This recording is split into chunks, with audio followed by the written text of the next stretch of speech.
mematuhi protokol kesehatan karena akan ada sanksi administratif maupun sanksi pidana. Pak Jerry dari Komite Pemilih, bagaimana tanggapannya?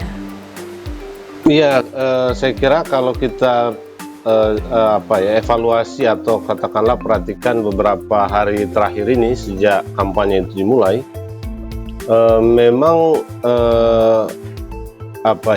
saya pikir kita bisa optimis ya, sebagaimana tadi dijelaskan oleh Pak Ketua.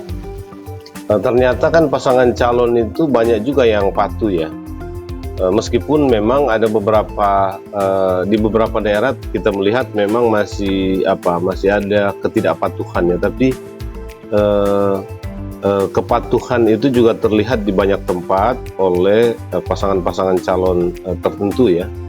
Nah, itu satu catatan yang pertama. Artinya dari catatan ini saja sebetulnya kita bisa berharap lebih optimis lah bahwa proses-proses kampanye dan kemudian pilkada pada umumnya itu bisa berlangsung secara sehat ya. Kan sebetulnya kampanye kita itu ya, pilkada sehat sehingga demokrasi kita berjalan dan masyarakat tidak terancam keselamatannya. Nah, yang kedua, kita melihat juga ada penegakan yang cukup tegas ya dari teman-teman Bawaslu dalam rangka melakukan tindakan terhadap pelanggaran protokol COVID dalam kampanye. Ada beberapa kasus yang saya kira bisa kita sebut ya, misalnya kasus di Jambi ya, kemudian ada kasus di Tegal juga ya, dan kelihatannya koordinasi ya antara teman-teman Bawaslu di daerah dengan aparat kepolisian itu dalam melakukan tindakan terhadap pelanggaran protokol kesehatan itu berjalan baik itu. Cuma memang misalnya di kasus Jambi itu memang artinya Bawaslu secara tegas melakukan pelarangan salah satu pasangan calon. Kemudian kasus Tegal juga oleh kepolisian diproses sebagai tersangka ya, misalnya ketua DPRD-nya ya yang katakanlah melakukan kampanye yang melibatkan massa sehingga dia mengancam keselamatan orang lain. Jadi semestinya sih bisa ya, semestinya bisa gitu. Melakukan kampanye sehat ya, kampanye dalam bentuk yang sedikit berbeda dibanding dengan yang lalu gitu ya. Di waktu-waktu ke depan mungkin ini bisa gitu, bisa mulai banyak ya. Jadi saya melihat tren yang positif dalam beberapa hari terakhir, khusus ketika tahapan kampanye dimulai sampai sekarang itu. Ya, itu sangat memungkinkan untuk dilaksanakan kampanye sehat. Tapi seandainya jika ada yang melanggar ya, ini saya ingin kembali lagi ke Pak Ketua. Jika ada yang melanggar, itu berapa lama prosesnya sampai akhirnya dijatuhi sanksi? Ya, kalau terkait dengan sanksi administratif peringatan itu seketika.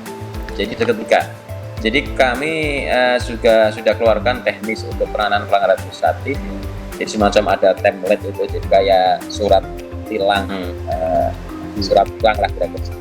Jadi begitu. Itu yang seketika itu yang sanksi apa Pak Ketua? Kenapa? Yang seketika itu yang sanksi apa? Misalnya yang 3 hari yang tadi tidak ikut kampanye atau? Ya. Administratif. Iya kan? Administratif ya, peringatan itu. Peringatan itu seketika. Hari itu juga langsung di lapangan itulah kita keluarkan surat peringatan ya. Karena jedanya itu misalnya yang kasus Jambi misalnya ya, yang kepala daerahnya kalau nggak salah ya di Jambi itu kan ditegur oleh Bawaslu. Iya. Ya. Gubernur ya kalau nggak salah. Dan dengan tertulis ya, dengan peringatan ya. Kemudian kasih jangka waktu 1 jam, kemudian tidak juga mengindahkan peringatan. Kami koordinasi dengan kepolisian untuk melakukan tindakan tegas, yaitu dengan penghentian maupun pembubaran. Jadi kawan-kawan di lapangan sudah ngantongin template surat peringatan lah, itu kita sampaikan. 1 jam ya kami lakukan tindakan untuk penghentian maupun pembubaran, tentu dengan koordinasi tadi dengan Satpol PP di daerah juga dengan aparat kepolisian. Jadi kalau administratifnya tidak banyak waktu ya, hari itu juga karena ini in case ya di lapangan harus melakukan tindakan segera itu kan. Nah, terus kalau sanksi penghentiannya mengurangi kampanye ini mekanismenya adalah Bawaslu merekomendasi kepada KPU yang harus melakukan penurunan jadwal kampanye calon yang melanggar. Kalau sanksi pidana memang ini butuh waktu, karena sanksi pidana itu kan ada proses penyidikan, ada proses penuntutan, dan proses sidang di peradilan. Jadi kalau yang pidana memang membutuhkan waktu ya. Kalau yang 3 hari Pak, pemotongan 3 hari? Kalau yang sanksi untuk pengurangan 3 hari jadwal kampanye, ini menjadi kewenangan KPU. Jadi Bawaslu merekomendasi. Dan harapan kami ya KPU harus segera menjatuhkan sanksi pengurangan masa atau jadwal kampanye bagi pasangan calon yang dan itu sifatnya wajib Pak Ketua ya bagi KPU ya. Artinya KPU tidak boleh pakai pertimbangan lagi ya. Tidak boleh. Kan seringkali itu begitu soalnya kan.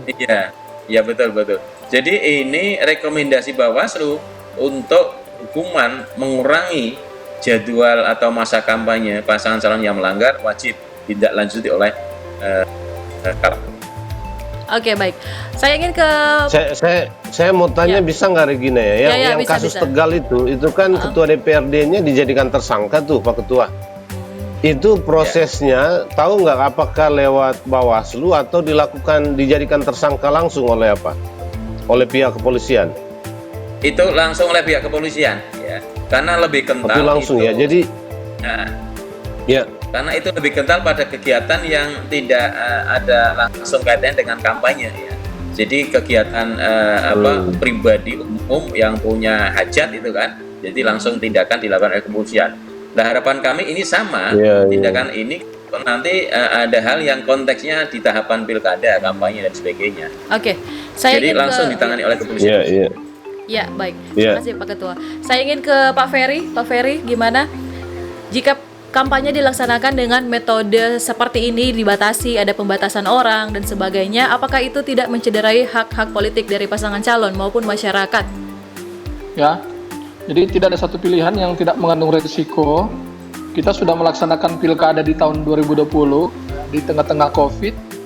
Tentu kita harus menerima risiko apapun yang memang bisa kita terima. Ini kan memang kita seperti mendua sekarang ya. Di satu sisi kita ingin meningkatkan kualitas demokrasi, tetapi di satu sisi kita harus bagaimana menegakkan protokol kesehatan. Ya. Memang Pak Ketua, dua-dua ini tidak akan jalan sama-sama. Ya, memang harus ada satu yang harus dikorbankan, kemudian satu yang ditonjolkan. Tetapi kalau memang kita tidak konsisten, kita memang tidak akan mendapatkan apa-apa. Ya, kita menegakkan protokol kesehatan, tetapi konsekuensinya kita meragukan protokol demokrasi. Ya. Artinya begini, kampanye-kampanye tanpa rapat umum, hanya dibatasi 50 orang, kemudian lewat metode daring. Kalau bagi saya, kalau ukuran protokol demokrasi itu memang sangat-sangat lemah, Pak Ketua. Ya, kan kalau komunikasi itu kan bagaimana ruang bagi calon untuk mempengaruhi para pemilih. Diharapkan dengan pengaruh-pengaruh itu kan pemilih itu bisa menentukan sikap.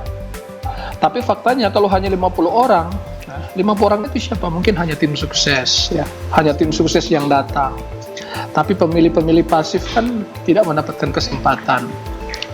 Jadi memang ruang untuk masyarakat berekspresi nanti sepertinya memang agak sulit nanti ya. Nah, kalau misalnya soal sanksi ya, memang kalau soal sanksi Gina memang agak sulit ya. Karena proses administrasi itu bagaimana kekuatannya ya. Soal pembubaran, soal pembatalan, ya. Soal penundaan, soal pengurangan waktu itu kan ternyata memang tidak juga cukup efektif. Bagaimana kita menegakkan aturan ya. Tadi juga soal apa kata katakanlah soal pidana misalnya, ya kalau mau melihat SOP yang dijelaskan oleh Pak Ketua tadi, kan ada penuntutan, ada pembuktian, ada vonis, itu berapa lama? Jangan-jangan vonisnya itu akan dikeluarkan ketika calonnya sudah terpilih. Iya, itu. Ya. Jadi saya memang sangat meragukan, saya sangat meragukan. Kemarin saja kan coba lihat beberapa tempat-tempat ternyata memang proses pengundian, ya, proses kampanye kemarin itu juga justru PKPU itu tidak cukup efektif bagaimana menggedor, bagaimana mengefektifkan agar para calon itu memiliki ketaatan terhadap protokol. Ya. Nah, dan ke depan juga Pak Ketua, memang saya masih meragukan bagaimana posisi Bawaslu dalam rangka penegakan protokol kesehatan. Tadi memang Ketua sudah tadi bahwa memang ada undang-undang lain yang bisa digunakan. Ya. Waktu lalu saya sudah pernah diskusi dengan Bung Fritz, ya, bahwa coba dicarikan legal standing Bawaslu dalam rangka menegakkan protokol kesehatan. Kalau hanya menggunakan PKPU, saya masih teringat ketika pemilu 2019, ya. Kan Bawaslu itu kan menolak kalau misalnya KPU itu melarang mantan narapidana untuk jadi caleg. Dasarnya di mana? Itu kan bukan dasar undang-undang tapi PKPU. Nah sekarang PKPU 13 yang dijadikan dasar oleh teman-teman Bawaslu dalam rangka penegakan protokol kesehatan, saya kira memang masih perlu kita diskusikan panjang Pak Ketua, ya. Karena fungsi Bawaslu itu kan adalah bagaimana dia mengawasi, bagaimana dia melakukan pencegahan penindakan dalam hal pilkada. Tidak ada kewenangan-kewenangan lain, misalnya soal bagaimana dia menangani masalah protokol kesehatan. Kalau PKPU itu dasar hukumnya sangat lemah bagi PKPU, bagi Bawaslu, ya. Dan kita sudah memiliki pengalaman ketika juga Bawaslu melarang KPU untuk tidak mencalonkan, melarang mantan narapidana, kan semua juga kan